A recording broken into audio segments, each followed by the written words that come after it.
Sonia. Well, 1 year ago today, Hamas launched an attack on Israel, killing more than 1,000 and holding hundreds of others hostage. Since then, Israel's war on Hamas has left more than 40,000 Palestinians dead. Claire Weber joining us now with how the local Jewish community and pro-Palestine groups spent this October 7th. Claire. Tessa, the Charleston Jewish Federation gathered with hundreds of members of the local Jewish community tonight. Federation leadership calls this an extremely emotional day. A safe space and being together is important to Charleston's Jewish community as they mourn for Israel. Since the October 7th, 2023 attack by Hamas, the Charleston Jewish Federation believes anti-Semitism in the U.S. has grown.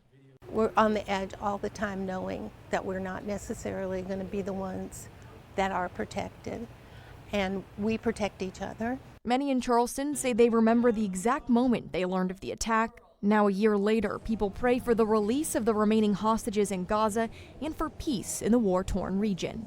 This isn't a new conflict. You know, it has been going on for decades. So we just hope that at some point we can get to a sense of there's room for all of us in this world. Local pro-Palestine groups have turned to protesting Elbit Systems in Ladson. Protesters say the international company produces weapons used by Israel in what they're calling an ongoing genocide. They produced a drone that killed the 7 aid workers at airstrike. Their howitzer cannons are used to shoot white phosphorus into civilian populations, a war crime. These groups continue to call for an immediate ceasefire in Gaza, the West Bank, and Lebanon, and for a free Palestine. Saying they're fighting human animals, they blockaded food, water, electricity. It's a genocide, and we're protesting against it.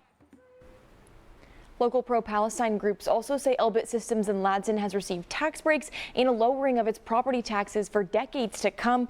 They call this a despicable use of taxpayer funds. Claire Weber, News 4.